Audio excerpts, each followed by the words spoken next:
Ladies and gentlemen, today I have the pleasure to welcome an artist based in Costa Rica, and the city is Puerto Viejo, if I'm not mistaken. You can correct me later on. Mm. And her name Yeah, is Anjalee Natasha Verma Anesi. Miss Anjalee, thank you very much for joining me under the Human Rights Tree. yeah, it is a pleasure. Thanks for reaching out to me. Um, Usually, I invite people so we can discuss about their journey. And what I learned whenever I talk to people, I learn something. And I'm looking forward to learning from you. And my first question will be, what is the meaning of your name?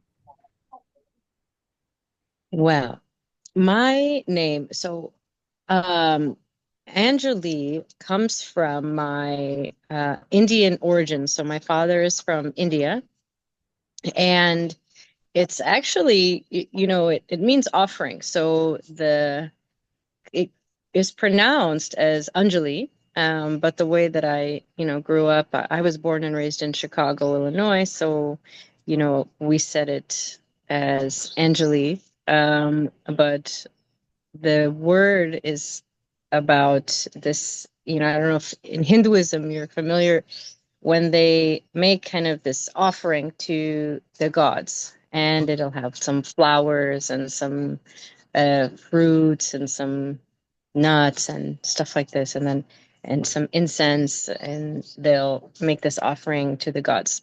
Mm, So the other thing, so it means offering. And the other place we see Anjali is in the mudra, so the hand movements, the gesticulations that come from, you know, ancient India. And this is the mudra that is very common. Most people know. They think it just, they pair it with namaste as a greeting.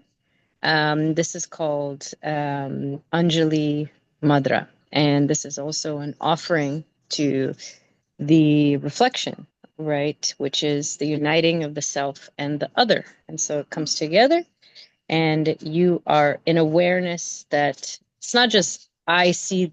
The English translation, or the way it's been reappropriated a lot, is, oh, I salute the divine in you, or this kind of thing. It's deeper than that. It's actually, I am you and you are me. mm, um and and what's contained in the you or the me that we're acknowledging as the same is the aspect that is transcendent or divine. mm. So it's the consciousness itself. So this is actually bringing together those two things, the I, self and the other. I Yeah. see. Um, Hmm. by hearing what you are saying, I'm making assumption that your roots come from India. I had the pleasure to visit India in 2012 for a wedding, and I spent 3 weeks around the country. So, would you mind just be more specifics on where in India is a huge country, a lot of cultures, a lot of diversity when you come to people background? Can you go deep into your roots and share where you come from? Yes, absolutely. So my father is from Punjab, and Punjab is at the very north of the country. Mm, And Punjab was kind of cut right by the invaders, by the colonizers, the British.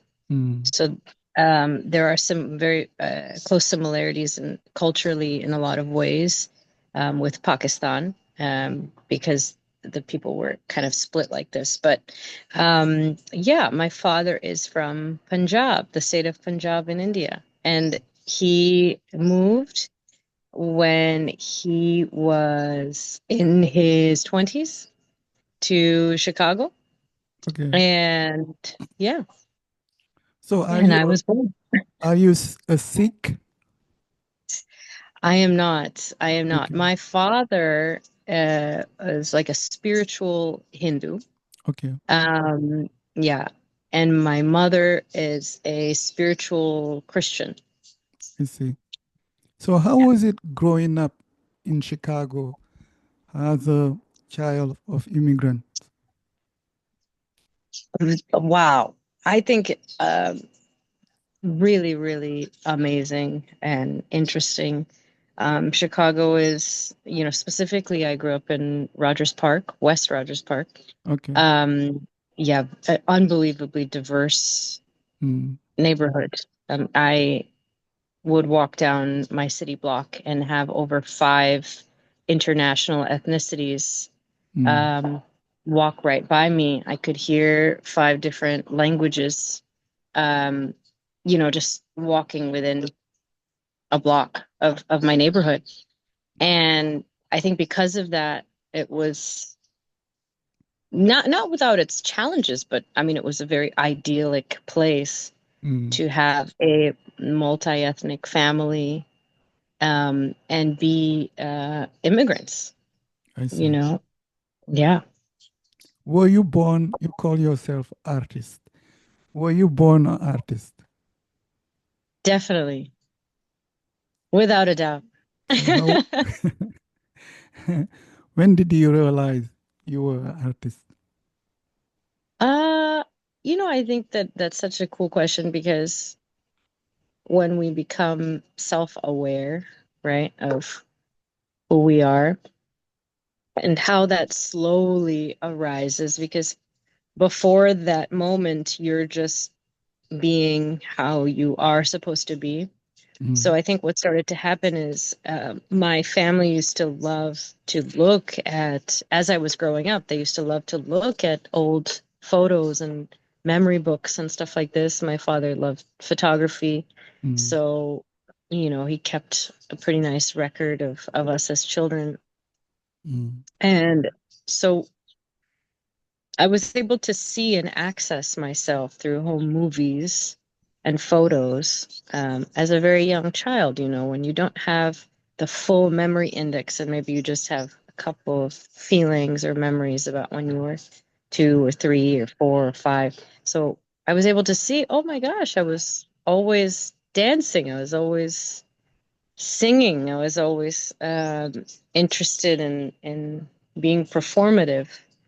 okay. And yeah, so I could see that. And so that was, I think, reinforced as well, you know. Yeah.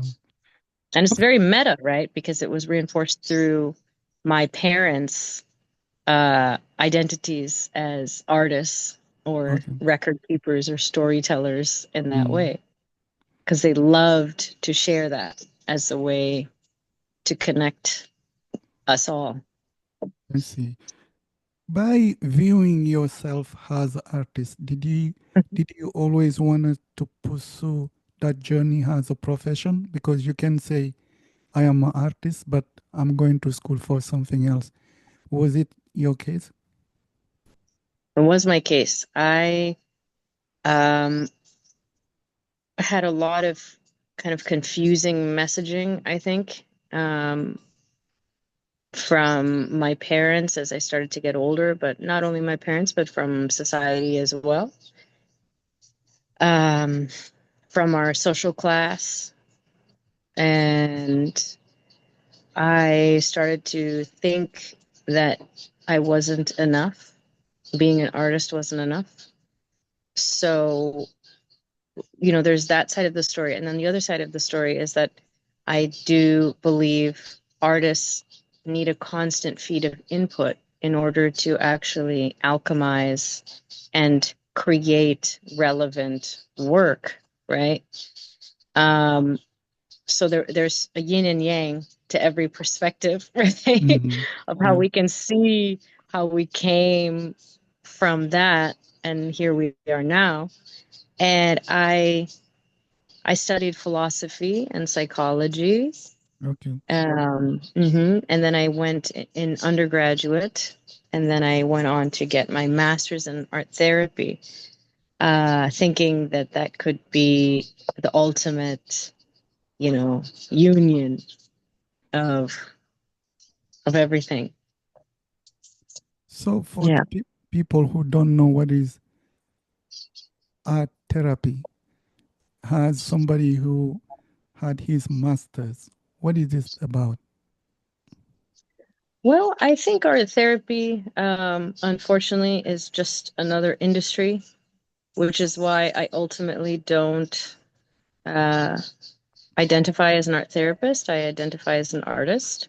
Mm, Um, but that's not unfortunate. That's fortunate.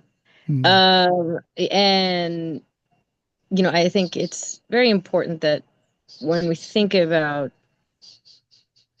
qualifying or industrializing art or the business of the wellness of humanity, that we're very skeptical mm, about that. And that we really, really think about and feel why do we believe that any sort of pillar deserves our energy or our contribution. It's this concept of I can directly relate to my purpose as an individual, a part of the collective humanity.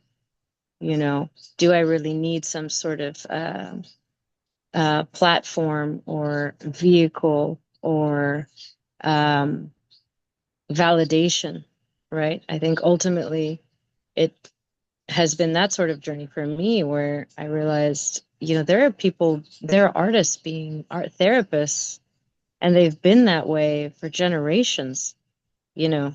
And mm, then just because, we're paying exorbitant amounts of money, right, mm, to get a degree, um, we believe that we're more legitimate somehow, right? And so this was always something that was really that came out right during my master's, that I really realized, wow, mm, this is actually not aligned with my deeper ideals, right? My deeper morality in regards to the sacredness of the artist and the role that the artist serves in the psyche of humanity, you know. mm. Um, when you you spend a lot of time in Chicago, were you able to identify yourself as American, or you have to struggle like many minorities about their country of origin and where they were born? Was it your case? It Which it one was it? wasn't. I didn't struggle with this. I think it was so interesting because this struggle was always trying Mm, to penetrate my reality and my consciousness. Like, it kept, maybe some children or something would try to make some sort of racial attack, and I would hear it, but it didn't affect me. Like, mm, and so these sorts of things always were around in the reality, but I've never identified myself internally according to my uh, race, ethnicity, loosely, very loosely, culturally. mm, Maybe, just because out of taking tests in public schools, I had to check a box, you know. But when I started to really realize, the box that I was checking was actually other, it started to get really locked in, right? That, like, I truly identify as other, right? I identify as human. Like, where's the human box? yeah, And yeah, so that was always interesting. Yeah, but I saw that. I mean, it was something that I think we're constantly berated by. Like, it's like we're always kind of almost attacked by it. Like, you have to pay attention to this. This matters. And I think because of it, I chose a career. Like, I chose art therapy, and I put myself in community centers, or I put myself in this idea with, I want to be working with or serving the people, that society is saying that that's who I am. You're one of those people, and I wanted to be working with my people, right? But I realized that there was such a mismatch there because the money or the abundance was not there for those jobs, right? I mean, it's like below level poverty stuff to be working in community centers. You know, you're going to have to be on food stamps and all these kinds of things. mm, Um, and I said, wait a second, this is a bit of a trap, isn't it? You mm. know, there's something a little deeper going on here.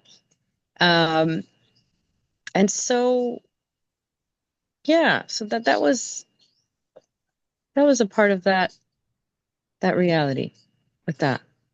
I see. Yeah. What I'm learning from what you're saying that we are more than Africans or Indians or Asian. We are just human. Um, and Yeah. when did you decide that despite being born in America, living here in Chicago, that there is time for you to um, keep going to other places? First of all, after Chicago, where did you go? Yeah. Full. So it started, my journey started in traveling was a part of our upbringing too, not necessarily internationally, but Mm, we drove a lot. We did, national vacations and stuff like this. And okay. my parents loved driving us around for our vacations. Um, and I was, my first reading material as a child, my parents had got us a National Geographic subscription. So that Okay. was coming constantly into my home. Mm, And I was reading every, National Geographic that arrived in my home for about, what, 2 years of my life. I was cover to cover. mm, And you cannot underestimate these things. Some could say it's a synchronicity, some can say it's also an affirmation, to make sure that despite maybe all these weird, we were talking about this thing, sometimes the external reality will say, oh, care about this fact to try to keep us back or, from our mission or what we're supposed to do. But then these other things come in to penetrate at a deeper level to kind of give us the strength to stay true, to who we are or what we're supposed to do. And the best way that our skill set will be able to be accessed and flourishing. So that was a big thing. The National Geographic exposure, I definitely know that. And then having a culture of traveling around for vacation, even if it was driving and domestic growing up, those definitely contributed um, and then, my personality, I really enjoy um, change. I enjoy different environments and mm, diverse cultures because I really love to feel the unity and see how it's expressed so diversely, right? I To see. see, wow, like, we're so different. We speak a completely different language, but we're sharing a smile, we're sharing laughter. We manage to understand a joke Mm, together and find something funny, and so those factors contributed. And I started off, with that domestic travel and then Brazil. And then Brazil opened the door. So living all over Brazil was very, very transformative. It's a really powerful culture, um, with all the syncretic faiths. So they've done a really powerful integration for all of the different populations there to make something so unique. And that was really, really healing for me to see, um, you know, wow, all of these different parts of self or identity, can kind of come together to create an evolution of culture. So, not so segmented. I think in the United States, what we see is, we really hope and pray that there could be a melting pot or an integration. But what we see in the United States is a lot of intentional sort of separation and mm, saying, I want to bring what I know here, and I want to be able to do that freely, which is beautiful, of course, as well. Mm, I think it's very different in a place like Brazil, where people, we're not maybe as blessed or privileged, right? We have a long history, of course, of slavery and indentured servitude and this kind of thing. And so they weren't able to really even have access to preserving their culture necessarily. mm, But the aspects that they did preserve, they integrated, right, with the other people around in a really, really beautiful way. mm, So I traveled all around Brazil, and then 4 islands of Hawaii we were able to live and connect to the Hawaiian people, which is unbelievable, amazing, um, very powerful place, and the energy itself of the people, still persists, even though they were cut off from their culture for 200 years, right? mm, Um, and and that was something that also is very healing, right? Because they still connect to their essence, despite being completely cut off from their culture and being like spoon fed or forced to accept another culture. And then you could still connect to Hawaiian and see, wow, they have such a powerful identity that is essential. It's an essence, and it's not defined by anything in their culture. Um, so that was something magical too, to say, what's going on with humanity? There's something about us that is more transcendent than our cultural things. And then the Florida coastline, and then Costa Rica, the Pacific side first. And now we're on the Caribbean seaside, I which see. is, yeah, also very mixed ethnically on this side. I see.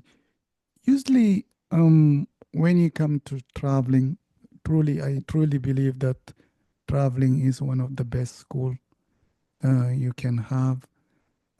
But there are different ways of traveling. You can say, I'm going to visit a country for 3 weeks or a month and come back. But when he come to you, you decided to leave your comfort zone and go explore other places. What triggered that decision? Um, I think it's just my drive to face my fears, identify my triggers, and dismantle them so that I can do what I'm actually supposed to do, as an as a vessel of the purest essence of our species of humanity. All of us are plants, are nodes, on the rhizomic current of our species, of our consciousness. And I'm really passionate about wellness and self-betterment.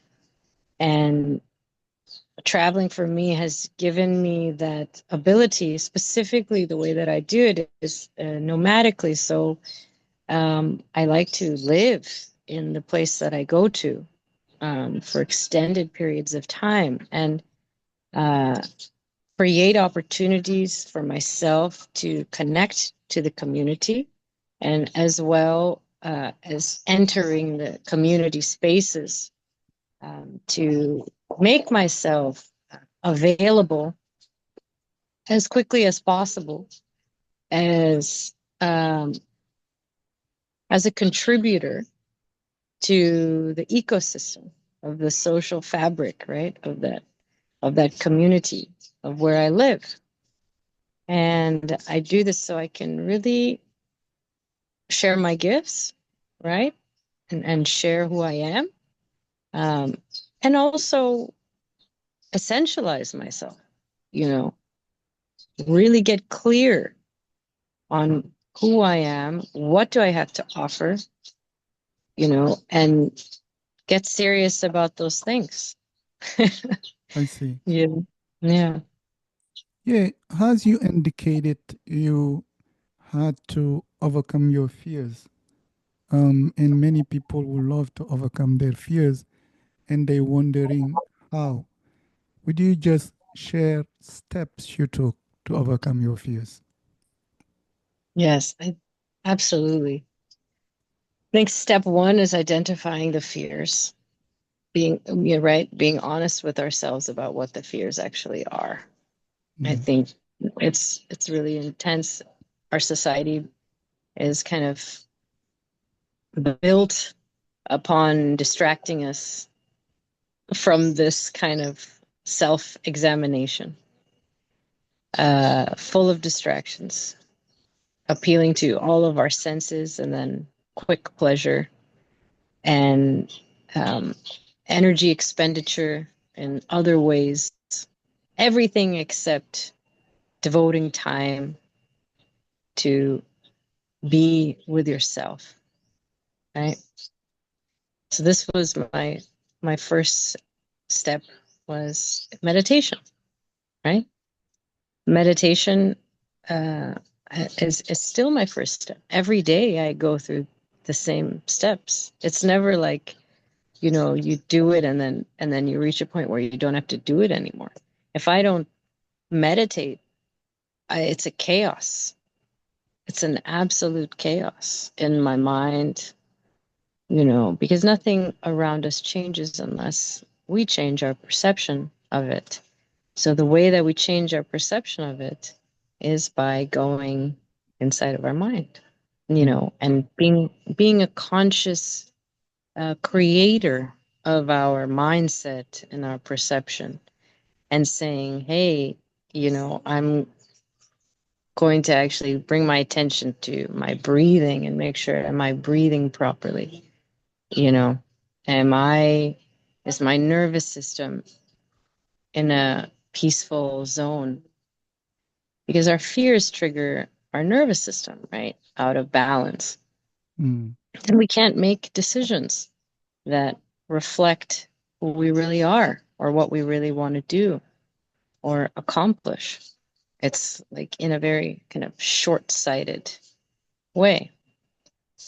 So then after meditation and identifying my fears, um, I do some type of thing to remember that I am not defined by them. I might have them, right? Um, but I'm not just my triggers. I'm not just my fears.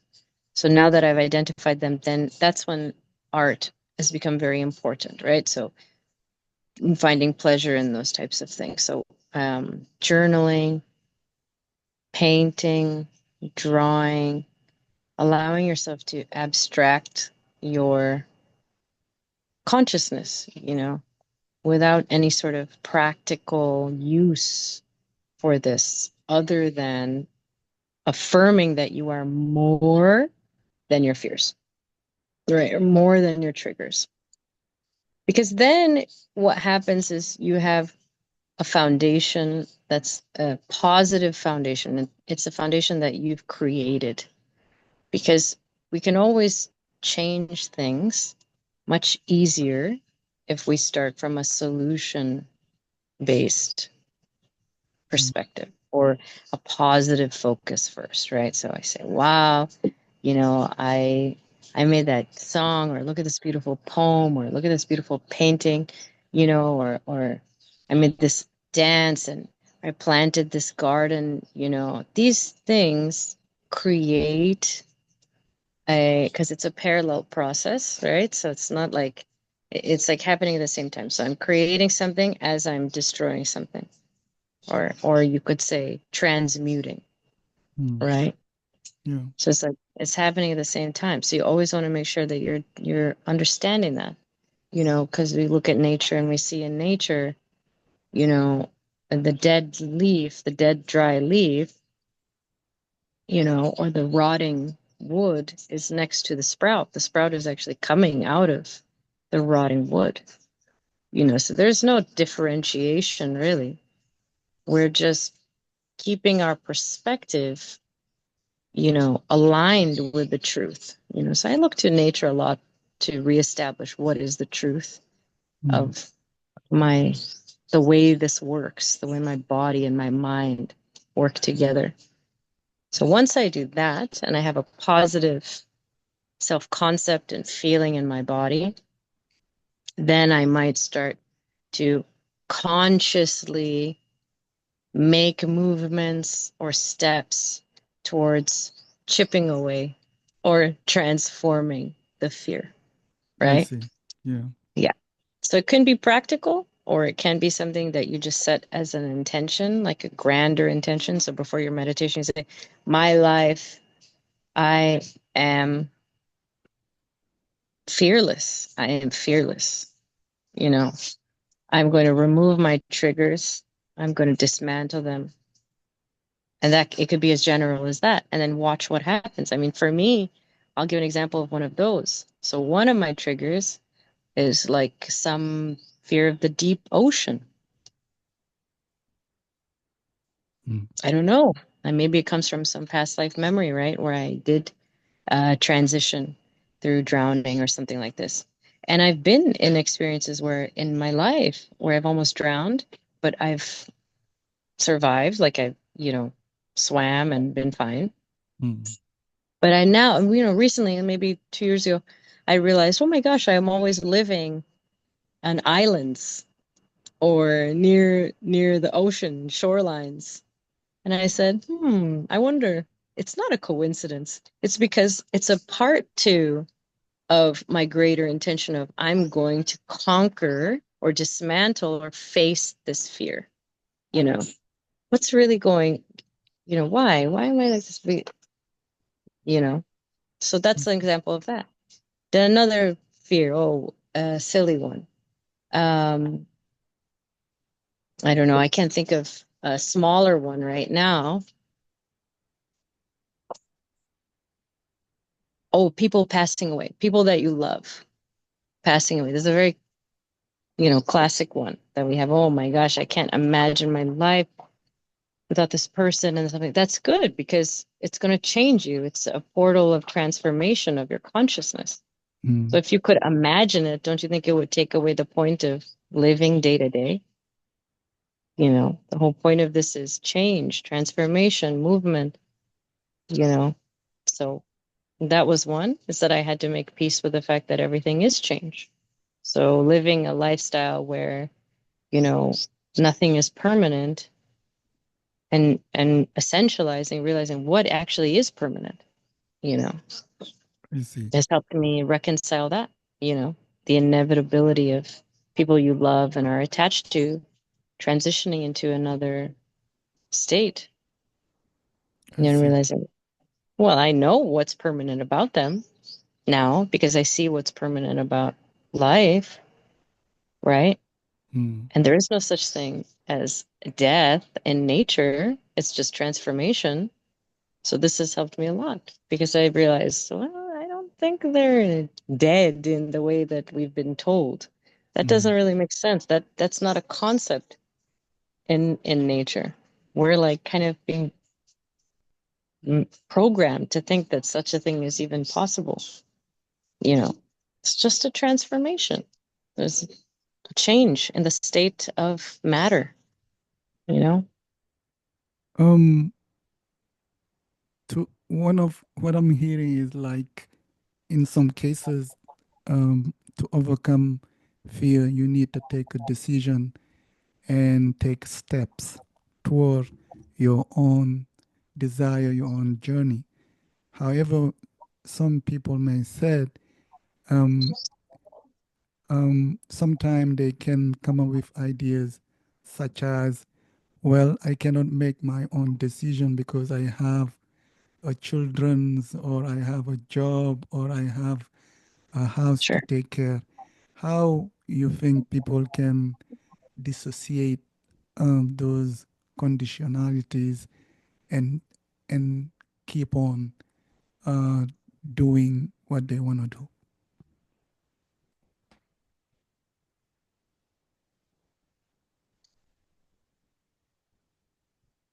I think everything is a part of our reality to help us rather than hurt us. So it's still about mindset, like Mindset. like right, coming up with this because Mm, you see, I mean, I think the narrative or the story, like for example, we could say children, um, in our dominant or mainstream capitalistic culture says children are a burden. Children are they take your energy away, all these types of things. And something that's been instrumental for me is being honest with myself and saying that's not true for me.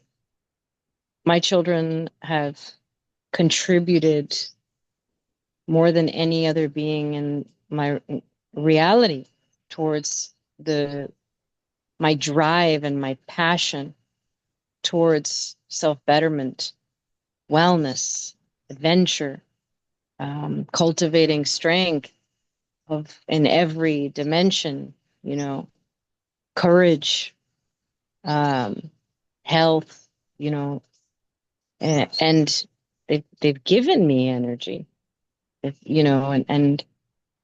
um, and it's a reciprocal process. So back to that parallel thing, where I care for them. I care for them authentically and sincerely, and then as a return, they're giving me all these other things, right? Unconditional love, mm, complete presence, um, a consistent stream of ideas and novel perspectives on how to see the reality around me. mm, Um, but this all comes from, again, a mindset that some people would say is idealistic or a positive mindset, these kinds of words. And I don't know if we have to say that they're positive or negative. I think it's just actually, again, going back to nature. What is the nature? Look at the nature. Every single being in nature is using every resource around them towards growth, right? yeah, Nobody in nature is wasting time on some perception of a negative aspect to the environment.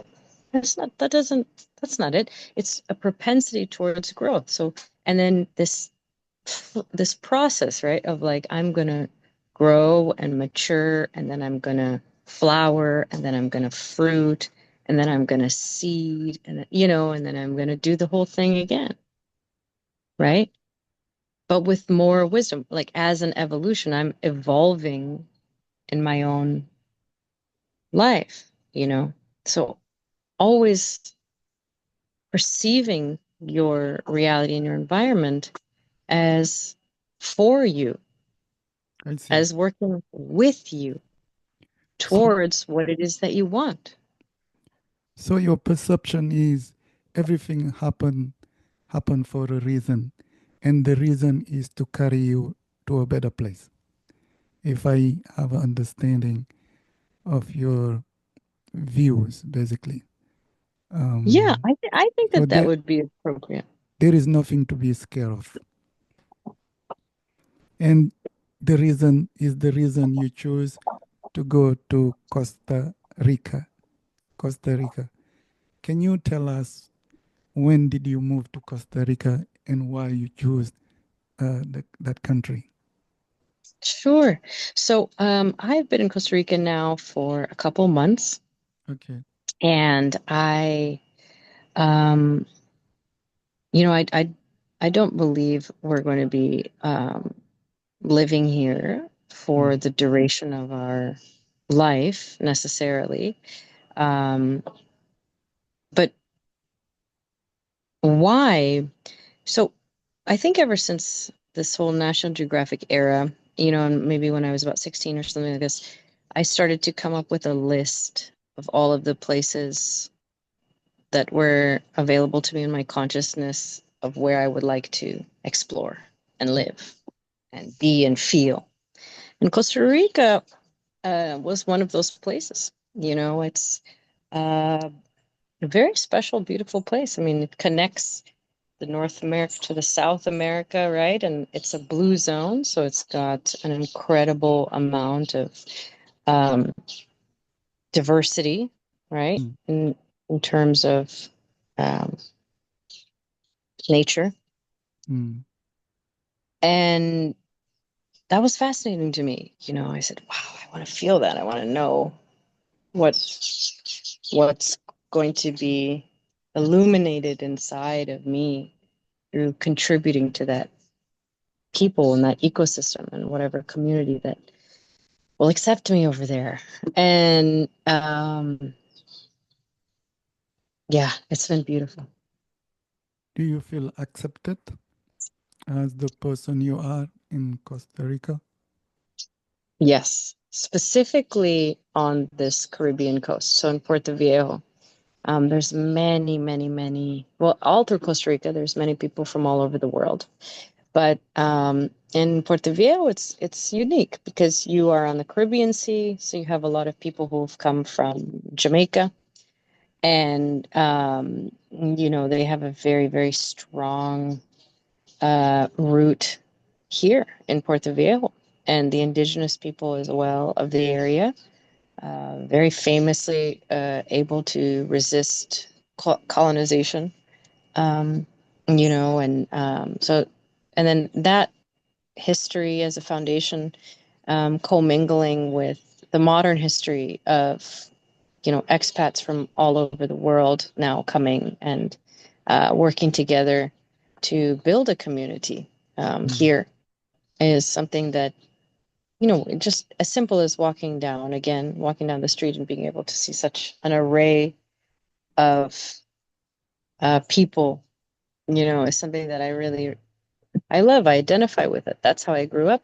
So in those places, they find a way of making you feel comfortable. Like you have your place in the spectrum, you know, I of see. diversity and of people. I see. As an artist, usually artists find their way to express themselves, and Oh uh, yeah. you have The been pressure to make the diamond. finding a ways of expressing yourself through dancing. What is the meaning of dancing, and when did you start dancing? Oh, such a powerful question. Wow. Okay, I found my dancing, or I found it again when I watched some home movies of myself when I was like 2 years old or something like this. So I watched home movies of myself when I was like, you know, maybe 6 or 7. And I saw myself as a 2 or 3-year-old putting on music and like dancing alone. You know, nobody is watching except my dad with a camera, Okay, right? And so I've found it like that. So I've always been dancing. I've been dancing since I could walk, okay. right? And this was always a part of who I was and who I am. And then part two of the question was, what does dancing mean, or what is dancing? I guess kind Yes. of related, right? Yeah, for you. Mm, So dancing, um, it is a way for me to connect to infinity, to all aspects of my consciousness at one time in a completely integrated way. Specifically because I can create my own sense of time. So I can create my own rhythm. You know, I can dance without music. I can, um, you know, allow myself to, because there's no such thing as not having a beat. Our heartbeat is a fundamental part of our reality. So, you know, I don't need music to dance. I just have to make the decision to listen.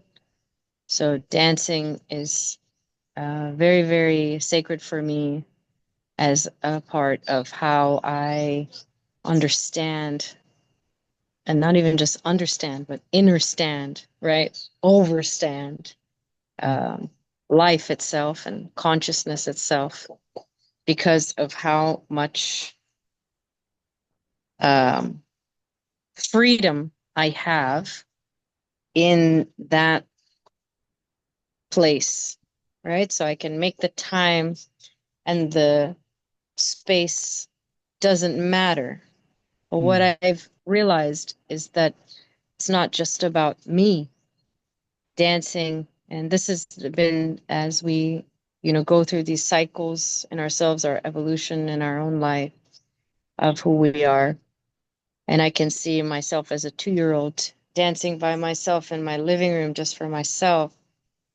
And now sharing that with the external reality or the mirror reality, it's an opportunity to inspire and activate this as a central part for all of us.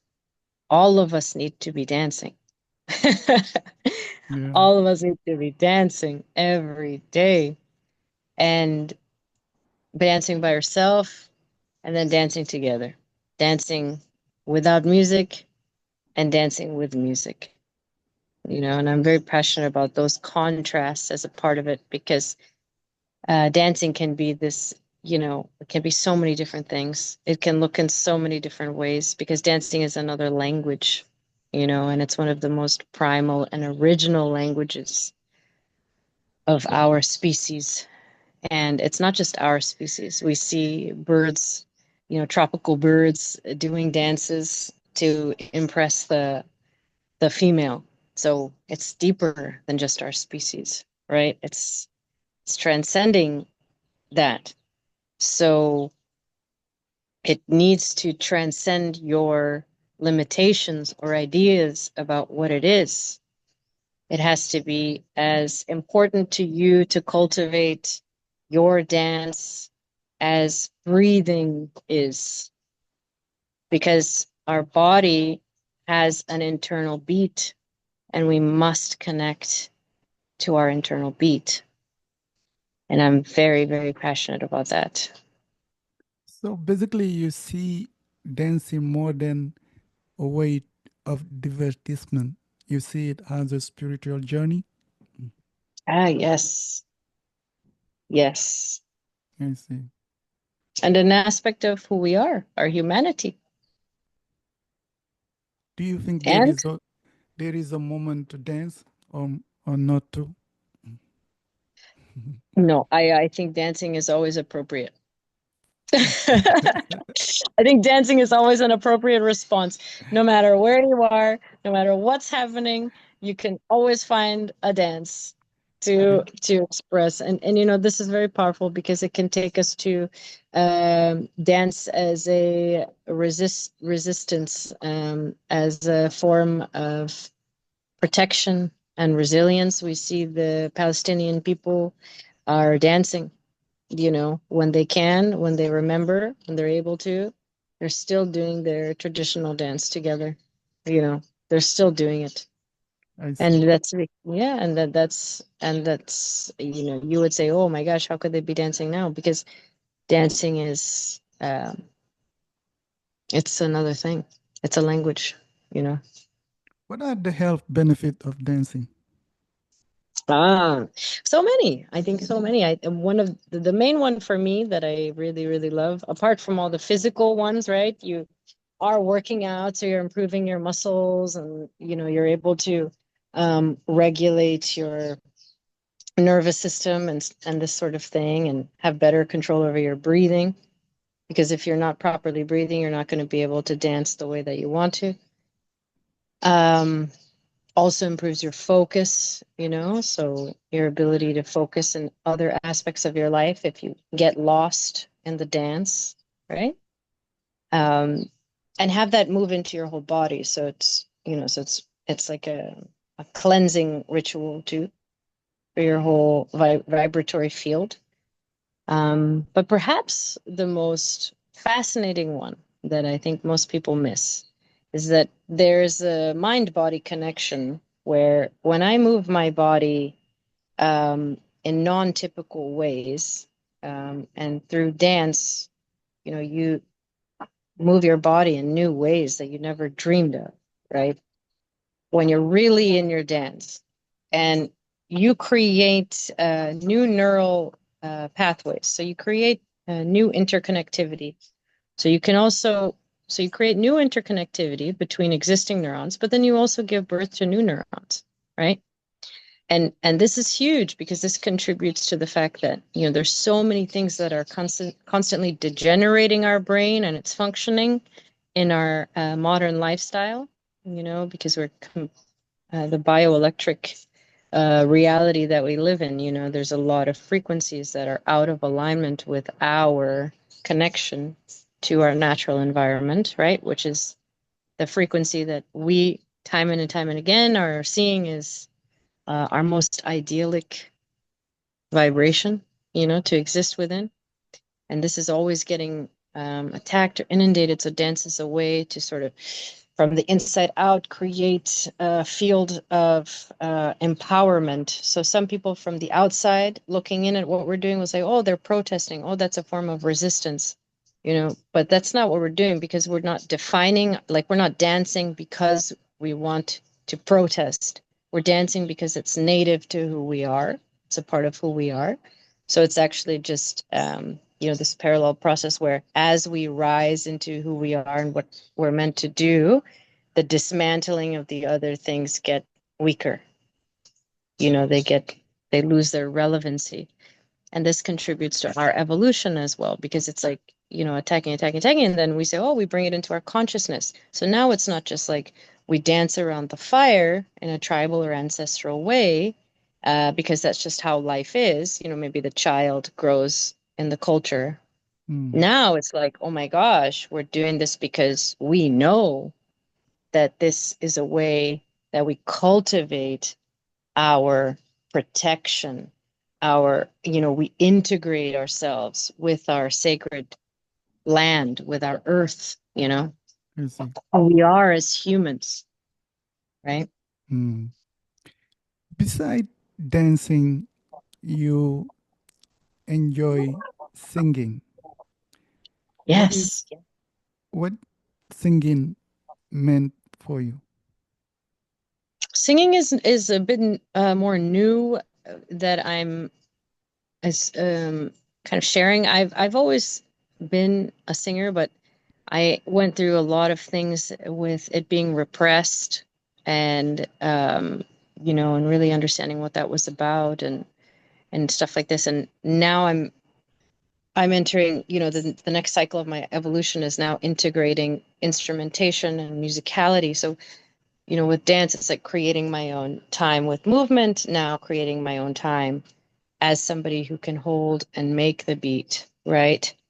And then creating my own um, vibratory field with actually vocalizing the vibrations that come out, and then having those go back into my ears so then I can hear them, but then having the actual movement of the vibrations be felt through my whole body, and how that is actually an instrument of healing, again, right? And making sure that it's connected all to everything that we're saying. So you're taking a meditation, you're doing your meditation, and then the way that you would then move out of your meditation, which is your private space, into your external field or your reality, Mm. is through Anjalee, which is the name, which is an offering.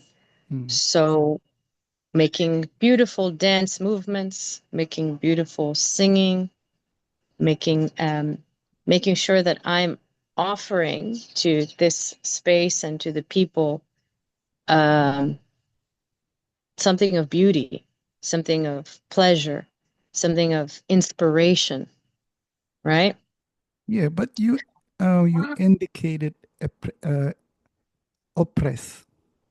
Ah, Did they deny who? First of all, who was oppressing you? Is it society or individual? And was your did society or individual or a family member deny your voice? Yes, I think it was a combination of all of those things. I think that, the people, especially the people closest to us, they kind of somehow become mediums for the oppressive systems in our larger society if they're Mm, not conscious of not being that, right? So what happens is that, any kind of idea that's out in the world, somebody close to you could mirror that in a very personal way, like right mm, into your field, and all of a sudden you say, "Oh my gosh," like it's so strong, and so I think it's a society too, because a lot of our performers or our stars look or perform in a certain way. Thankfully, I've had a lot of exposure to world music, so I see the diversity of music and this kind of thing. But um, I think a lot of it came from fear, that it's not lucrative, it's not. yeah, Why are you choosing this? Why are you doing this? It's not going to give you the return. We're here about money. We want to have a good life. We moved here, and you got to do something that's going to get you right, the return that we see other people getting. But we're mm, not other people, right? We're just ourselves. I And the see. whole thing is very interesting because I think you have to go through this moment where the oppression, because you have to face it. So yes, you can blame the other people or the things in your life, and that's a necessary part of the healing process where you have to have that rage or that anger, I think, or you say, "Well, it's your fault," blah blah blah, called the teenage years. But then,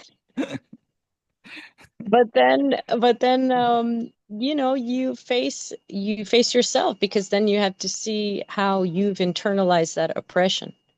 I see. And I internalized a lot of that oppression, specifically in regards to my singing and my voice, Mm, and that right now I'm in this beautiful moment where I just don't care anymore. And part of a lot of I just and a lot of people have told me that too, there is such a beautiful thing about age, because mm, these things naturally work themselves out, yeah. Mm, as we do age. So we don't have to be in such a rush. We don't have to be so preoccupied or so worried about things. Um, and dance and singing and music is very important. So those are a part of how I raise my sons. All of these aspects are a part of how I raise my sons, because, I can't protect them from traumas. We don't know what is going to be classified as a trauma for each individual body, mm, and so for me saying no to one son could be perfectly fine, not a big deal, but me saying no for a specific thing for another son could be such a deep problem, you know and we don't know. We can't stop that process, but the most I can do is teach ways to be present with yourself, ways to identify with an aspect of yourself that is not just the trauma, you I know see. And for yeah. that, you have, if I'm not mistaken, you have been working with a group of women Ah, um, yeah. together. What was why just women? Why not everybody? And why you kind of feel like to connect with those women? And what is the purpose of your gatherings? That's so beautiful. Thank you for saying that. My eldest son, he said the same thing. He said, "Why just women?" But here's the thing. So this is what it's funny. It's not like a traditional just women space, because Mm, what's really going on. So I love making community gathering experiences, first of all, and this is a huge part of what I do, what we do when we go to these different communities. It's looked different in every community and in every environment, but the concept remains the same. It's a place where the essential nature of humanity coming together as a group can flourish and thrive, and that means that it's an intergenerational space. So every human in every stage of the development of their life can find a place and has a place in that gathering. So our children, and that also is true for uh, sex. And so our children, our men, our women, our elderly, right, and every stage, So being a young woman or a teenager to being teenager, being young woman, being mother, being grandmother, great grandmother. So, and I'm very passionate about this aspect this is the work that we do called social permaculture. Okay. So this is a field that, we're pioneering. We've met a few people who are also talking about their work as social permaculturists. This is our humanitarian contribution. Mm. The children and I are doing this together. And specifically, the one that is happening in Puerto Viejo is about uh, helping women remember and how to pray, and the praying coming from an embodied place, not just vocalization, like stillness and just vocalization, because the women are movement. We are the movement, and our wombs are in a constant state of alchemy and movement. And so it's really about reconnecting that role that women have as connectors with our natural environment, for as ambassadors of the consciousness of our people, of our community, of our humanity with the environment, and bringing in that as the consciousness comes through these larger bodies like the ocean, the mountains, the fire. What can we learn from these um, larger archetypal consciousness forms, these elemental realities? Mm. Um, and how do we actually harness that wisdom? How do we learn from them? And we don't learn from them in a mental way, right? We learn from them in an embodied way. So this is something very personal for me, because it helped my process as I became a woman, and as I'm walking the path of woman. Now I'm mother. Um, and I'm going to be grandmother one day, and Mm. Yeah. so this is a part of that, and me really realizing that I'm thriving as woman, the less importance that I put on quantifying or qualifying everything through a mental filter. So Mm. this is something unique to the women of our species, because they have the womb, right? They have the womb, and all of this work happens through the womb. Oh, okay. um, so that's why the women are the ones who are actually doing the embodied prayer. But in the circle in Costa Rica, the way it's happening, but the men are there present, and the children are there present as well in the space, because the women actually feel safe and comfortable to do this work when they're supported by the community, when Yeah. they're seen by the community doing this work, because then they feel that it's important to do it. They feel safe to do it, right? And they feel integrated in their full self. So they don't have to hide an aspect of themselves, you know, um, uh, um, from the rest of their life, I see. right? And yeah. So that's how it's come in Costa Rica. But in the other Mm. places we've been, it's been different. It's different everywhere we go. Yeah. As your name indicated, Anjali means sharing. I really want to take this opportunity to say thank you very much for sharing your time.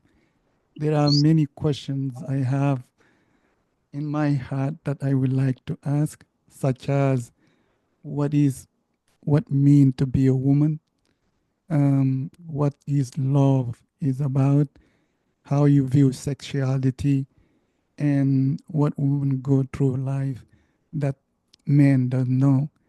However, if the time, I will not be able to ask them, but I believe through our conversation, you will, in the near future, give us the opportunity to travel to Costa Rica virtually and ask. Again, Miss Anjalee, thank you very much for sharing. And if it's not Costa Rica, I'd be happy to share wherever we're in next. All right. Again, thank you. Thank you And so much. Thank you so much, much. much blessing in your journey. And I look forward to keeping in touch. Me too. All right. Take care. Bye bye. Bye.